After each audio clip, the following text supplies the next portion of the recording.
लेकर के आए हैं 12 का एक नया चैप्टर और चैप्टर का नाम है माइक्रोब्स इन ह्यूमन वेलफेयर। देखिए अभी जो है आपका क्लास जो चल रहा है, आपके क्लास में जेनेटिक्स पढ़ाया जा रहा है और एग्जाम का समय भी नजदीक आ रहा है। अब आपके एग्जाम का ज्यादा समय भी नहीं बचा है। आज से 3 महीने बाद आपका एग्जाम स्टार्ट हो जाएगा। आप आज से 3 महीने बाद जब आपका एग्जाम स्टार्ट होगा, जब आप एग्जाम देने गए होइएगा, तब वहां पर कुछ टॉपिक आपको दिखाई देगा जो आपको बहुत कॉमन होगा, जो अभी आपके क्लास में डिस्कस किया जा रहा है, जो अभी आपके ऑनलाइन क्लास में डिस्कस किया जाएगा, जो आपको वीडियो के माध्यम से बताया जाएगा, वह सारा का सारा टॉपिक आपके एग्जाम में पूछा जाएगा। उसमें से कुछ ऐसा टॉपिक होगा जो आपके एग्जाम में पूछा जाता है। जब वह टॉपिक आपके एग्जाम में पूछा जाता है तो आप लोग थोड़ा ध्यान दें, मेहनत करें और अच्छा तरीका से मेहनत करके आप अच्छे तरीका से एग्जाम देने का तैयारी करें। अगर आप अच्छी तरीका से तैयारी करते हैं तो आप यकीन मानिए कि आपका जो एग्जाम होगा वो बहुत बेहतर होगा, बहुत बेहतर तरीका से आप एग्जाम दे सकते हैं। तो हमारा तैयारी बहुत ही बेहतर होना चाहिए और बेहतर तैयारी करने के लिए सबसे जरूरी है कि हम बेहतर तरीका से पढ़ाई करें, हम मेहनत करें, हर टॉपिक का अच्छे से तैयार कर लें, अच्छे से मेहनत करते रहे, पढ़ते रहें, कोई टॉपिक को छोड़े नहीं, एक एक टॉपिक को हम पढ़ते रहें। अगर हम एक एक टॉपिक को पढ़ते रहते हैं तो हमारा हर टॉपिक कंप्लीट होगा। जब हमारा हर टॉपिक कंप्लीट होगा तो फिर आप यकीन मानिए कि एग्जाम में आपका सबसे बेहतर प्रदर्शन होगा। जब सबसे बेहतर प्रदर्शन होगा आप अपने एग्जाम में सबसे बेहतर कर पाएंगे। जब आप अपने एग्जाम में बेहतर कर पाते हैं तो यकीन मानिए आप अपने भविष्य में, अपने जिंदगी में भी आप बेहतर कर पाएंगे। तो इसी के साथ स्टार्ट किया जाए। आज का टॉपिक चैप्टर नंबर 10वां चैप्टर है माइक्रोब्स इन ह्यूमन वेलफेयर, मानव कल्याण में सूक्ष्म जीव। कल्याण मतलब फायदा, मनुष्य के फायदा में सूक्ष्म जीव का किस तरह से ह्यूमन वेलफेयर। देखिए माइक्रोब्स इन ह्यूमन वेलफेयर के बारे में अगर बात करें, मानव जीवन में, मानव के कल्याण में जो सूक्ष्म जीव है उसके बारे में अगर बात करें तो सबसे पहले इंट्रोडक्शन हम बात कर ले इस चैप्टर का। इस चैप्टर के बारे में हम जानकारी प्राप्त कर ले कि चैप्टर में हमको बात क्या करना है, यहाँ पर क्या क्या हमको पढ़ाई करनी है, इसके बारे में हम यहाँ पर डिस्कस कर लेते हैं, चर्चा कर लेते हैं। सबसे पहले यह हमको जानकारी होना जरूरी है कि माइक्रोब्स है क्या। देखिए माइक्रोब्स की अगर हिंदी में बात किया जाए तो सूक्ष्म जीव है, वह जीव जो हमें खुली आंखों से दिखाई नहीं देता है उसे माइक्रोब्स कहा जाता है। अगर हम अपने अर्थ पर बात करें, बहुत सारे लिविंग ऑर्गेनिज्म है, प्लांट है, एनिमल है और उसी तरह से एक और माइक्रो ऑर्गेनिज्म पाया जाता है, मतलब एक और ऑर्गेनिज्म इस धरती पर पाया जाएगा जो माइक्रो ऑर्गेनिज्म है। माइक्रोब्स है, सूक्ष्म जीव है, जो हमें खुली आंखों से दिखाई नहीं देता है, हमारे धरती पर हर जगह मौजूद है। आप जहां भी खोजे वहां आपको सूक्ष्म जीव दिखाई देगा। जहां पर एक नॉर्मल लाइफ संभव नहीं है, जहां पर बाकी के जीवन संभव नहीं होता है, वहां भी आपको सूक्ष्म जीव दिखाई दे देता है। जैसे कि बात किया जाए, अगर आप एक मुट्ठी मिट्टी उठाते हैं तो एक मुट्ठी मिट्टी में आपको सैकड़ों प्रकार के माइक्रो ऑर्गेनिज्म दिखाई दे देगा।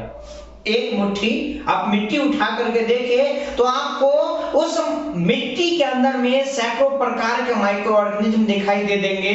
अगर देखिए यह हमारा हाथ अभी बहुत साफ दिखाई दे रहा है, लगभग एकदम साफ है। अगर जाकर के हम माइक्रोस्कोप से देखना शुरू करें हम अपने हाथों को, तो हमारे हाथ पर भी कुछ माइक्रो ऑर्गेनिज्म हमें दिखाई दे देंगे। यह माइक्रो ऑर्गेनिज्म हर जगह मौजूद होता है। आप आप जहां भी खोजे वहां दिखाई दे देगा। जहां न पहुंचे रवि वहां पहुंचे कवि, मतलब जहां सूर्य के प्रकाश भी नहीं पहुंच पाता वहां कवि पहुंच जाता है। और हम कहते हैं कि जहां कोई नहीं पहुंचता वहां भी सूक्ष्म जीव दिखाई देता है। नहीं, तो हमने बात की किसके बारे में? सूक्ष्म जीव के बारे में। तो यह हर जगह मौजूद होता है, सभी जगह पाया जाता है। आप जहां पे देखें वहां पे आपको सूक्ष्म जीव दिखाई दे देगा। चाहे आप हवा में देखें, मिट्टी में देखें, पानी हो, गर्म झरना हो, हर जगह पाया जाता है सूक्ष्म जीव। मोस्ट हार्श हैबिटेट, विपरीत से विपरीत वास स्थान, ऐसा जगह जहां पर नॉर्मल लाइफ संभव नहीं है। ऐसा जगह जहां पर नॉर्मल लाइफ संभव नहीं है वहां भी यह सूक्ष्म जीव आपको दिखाई दे देता है। जहां पर नॉर्मल लाइफ आपको नहीं दिखाई देगा वहां भी आपको सूक्ष्म जीव दिखाई देगा। हर जगह मिलता है सूक्ष्म जीव, हर जगह पाया जाता है सूक्ष्म जीव। नहीं, और यह सूक्ष्म जीव जो है यह हमारे लिए फायदेमंद भी हो सकता है और हमारे लिए नुकसानदेह भी हो सकता है। यह सूक्ष्म जीव हम लोग के लिए नुकसानदेह होता है, साथ के साथ फायदेमंद होता है। सबसे पहले हम बात कर ले नुकसानदेह। जो नुकसानदेह होता है, नुकसानदायक होता है, हमारे लिए हार्मफुल होता है। हार्मफुल होता है मतलब कि हमारे शरीर में बीमारी उत्पन्न करता है। यह सूक्ष्म जीव हमारे शरीर में क्या करेगा? बीमारी उत्पन्न करेगा। कई प्रकार की बीमारी है जो माइक्रो ऑर्गेनिज्म से होते हैं।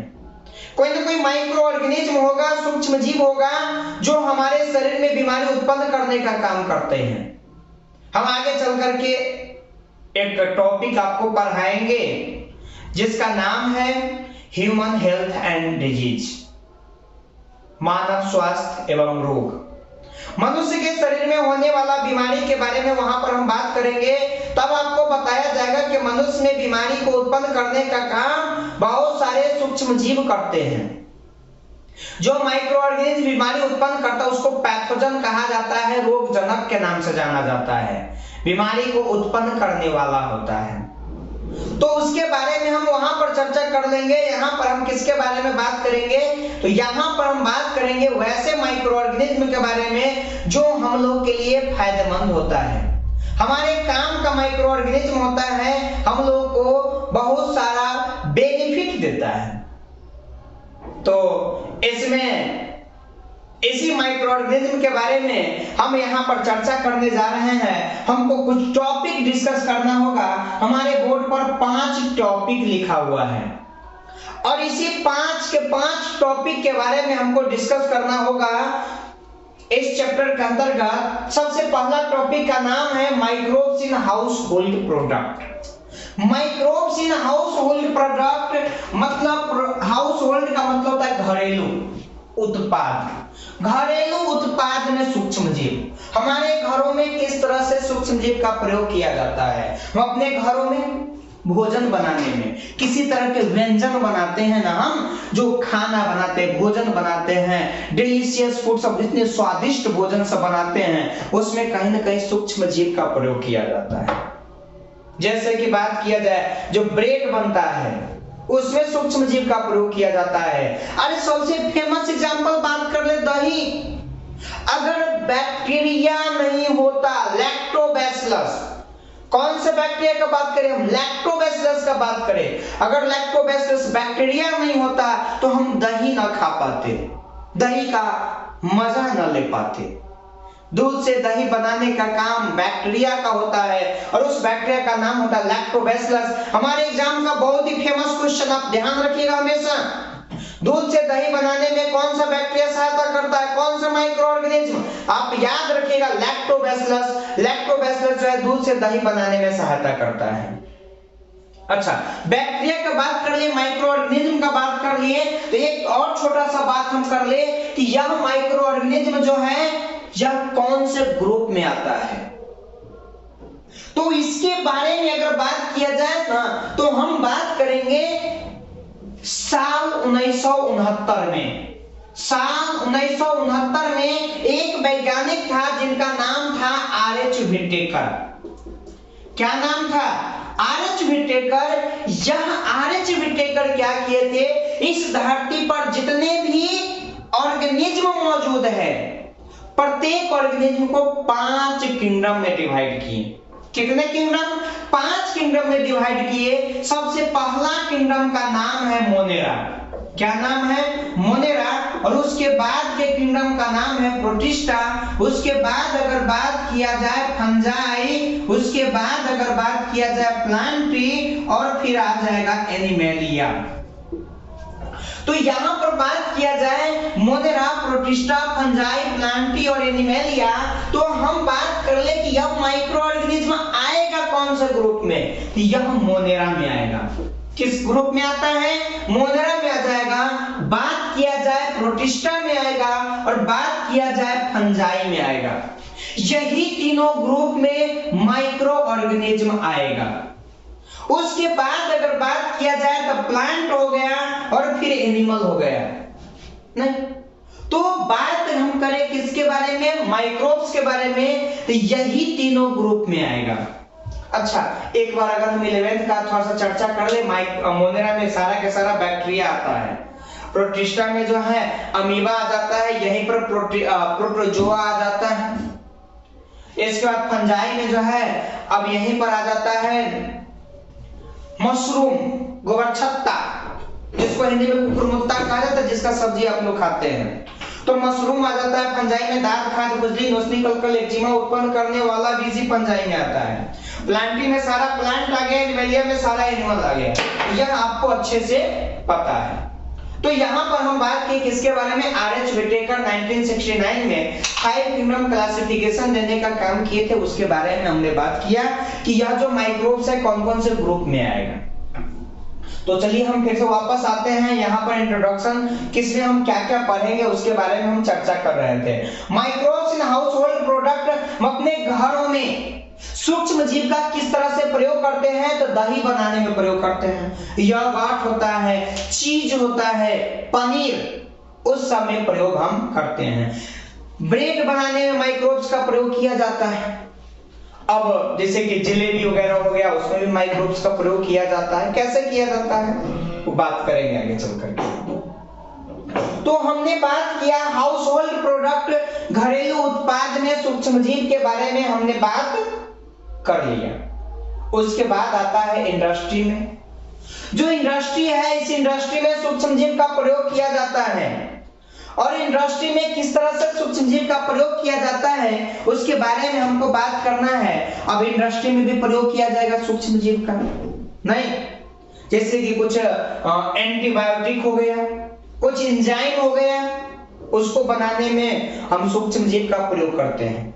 जैसे कि आप लोग देखते होइएगा कि आप अपने घरों पर जब कभी जूस निकालते हैं, जैसे संतरा का हो गया, मौसमी का हो गया, किसी भी चीज का आप जूस निकालते हैं, आम का हो गया, वह जूस और जो मार्केट से हम जूस खरीद करके लाते हैं और वह जूस, आप दोनों जूस को एक साथ रख करके देखिएगा तो ज्यादा क्लियर आपको दिखाई देगा मार्केट वाला जूस, उसको साफ किया गया होता है।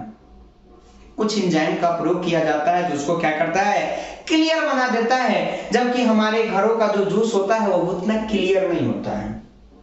तो वहां भी माइक्रोब्स का यूज किया जाता है। एंटीबायोटिक बनाने में, मेडिसिन में भी जो है हम क्या करते हैं, कुछ माइक्रोब्स का यूज करते हैं। उसके बारे में हम यहाँ पर चर्चा करेंगे। इंडस्ट्रियल प्रोडक्ट का बात हम कर रहे हैं। उसके बाद बात करें सीवेज ट्रीटमेंट। यह जो माइक्रोब्स है, इस माइक्रोब्स का यूज हम करते हैं सीवेज ट्रीटमेंट में। सीवेज ट्रीटमेंट, अच्छा ट्रीटमेंट मतलब इलाज करवाना नहीं होता है, मतलब इलाज करवाना वही नहीं होता है, और भी होगा। जैसे कि सीवेज का मतलब होता है कि कूड़ा कचरा नहीं, जैसे कि हमारे घरों से निकलने वाले, म्यूनिसिपल से निकलने वाले, बड़े बड़े शहरों से निकलने वाले जो कूड़ा कचरा होता है, सबको नाली में छोड़ दिया जाता है, वही जो है सीवेज है, वाहित मल कहा जाता है इसको। हिंदी में क्या कहा जाएगा, वाहित मल। उसमें क्या होता है ह्यूमन का एक्सक्रीटा होता है, बहुत सारा जो है वहां पर बहुत सारा ऑर्गेनिक कंपाउंड सब पाया जाता है उस सीवेज के अंदर में। तो सीवेज को साफ किया जाए। अब आप देख रहे होइएगा कि जो बड़े बड़े शहर हैं, शहर में जितने घर हैं, प्रत्येक घर का जो भी कूड़ा कचरा होता है सबको नाली में बहा दिया जाता है, और वह नाली का पानी शहर के सटे जो नदी होता है उस नदी में बहा दिया जाता है, जिससे क्या होता है कि नदी का पानी प्रदूषित हो जाता है। आज के दिनों में अगर बात करें, गंगा यमुना जैसे बड़े बड़े जो नदियां हैं, ये नदी प्रदूषित हो चुकी है। आज इस नदी को साफ करने का योजना बनाया जाता है, सरकार की तरफ से स्कीम निकाला जाता है, इतना बड़ा बड़ा योजना बनाया जाता है कि इस नदी को साफ किया जाए। काश हम लोग पहले ही सचेत हो जाते, हम लोग पहले से ही उस नदी में जो पानी को बहाते वो पूरे साफ करके बहाते, उसमें थोड़ा भी वेस्ट मटेरियल ना होने देते, पानी में वैसा कुछ भी ना होने देते जो पानी को पॉल्यूटेड कर दे, तो कितना अच्छा होता। आज हमको यह योजना बनाने का नौबत नहीं आता। चलिए कोई बात नहीं, ये गलती हो चुकी है, अब ऐसा ना हो इसके लिए हम एक टॉपिक पढ़ने जा रहे हैं, माइक्रोब्स इन सीवेज ट्रीटमेंट। अब बहुत सारे शहरों में, बहुत सारे फैक्ट्रियों में अब एक प्लांट बनाया जाता है, sewage treatment plant.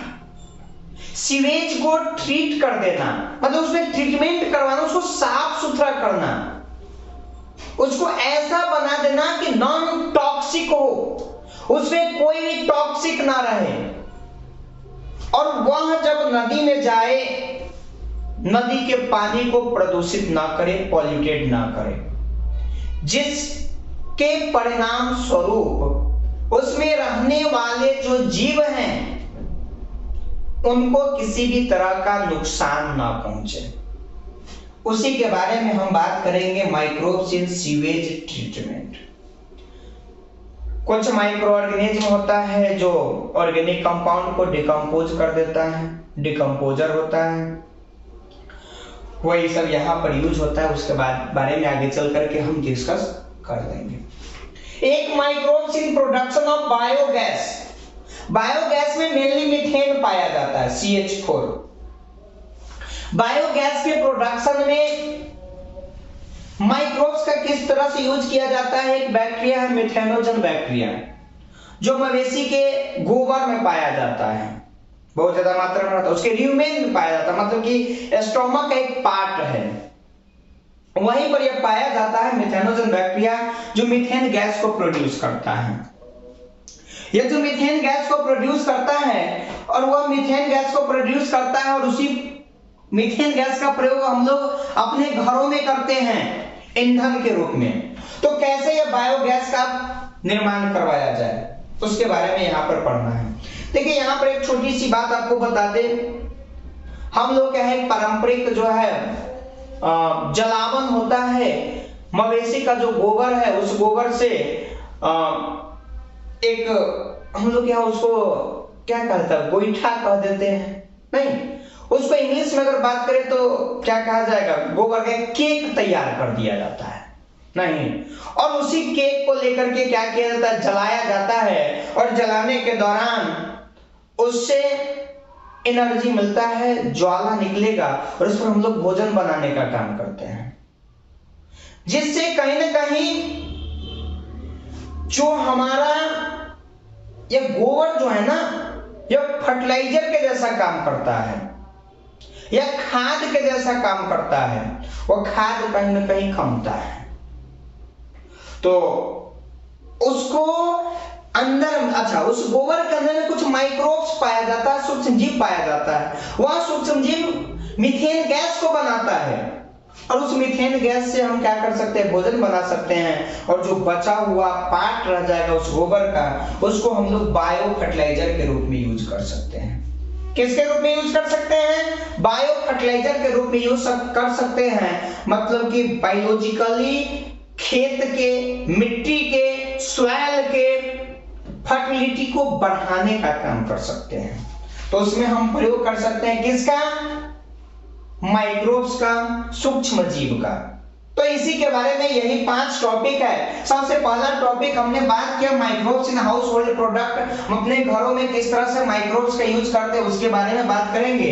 Microbes in industrial product, industry में माइक्रोब्स का किस तरह से यूज किया जाएगा। Microbes in sewage treatment, sewage में हम लोग किस तरह से माइक्रोब्स का यूज करेंगे। बायोगैस में किस तरह से माइक्रोब्स का यूज करेंगे।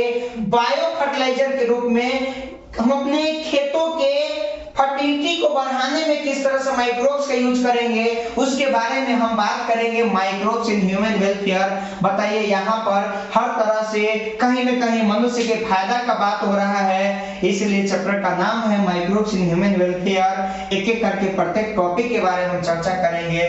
Microbes in house hold product, यहाँ पर सबसे पहले हम बात करेंगे कि हम अपने घरों में किस तरह से माइक्रोब्स का यूज करते हैं। हम अपने घरों में दूध से दही बनाने में, योगर्ट बनाने में दही ही होता है, और उसके बाद बात करें चीज बनाने में, पनीर बनाने में हम लोग किस तरह से यूज करते हैं, उसके बारे में हम बात करते हैं।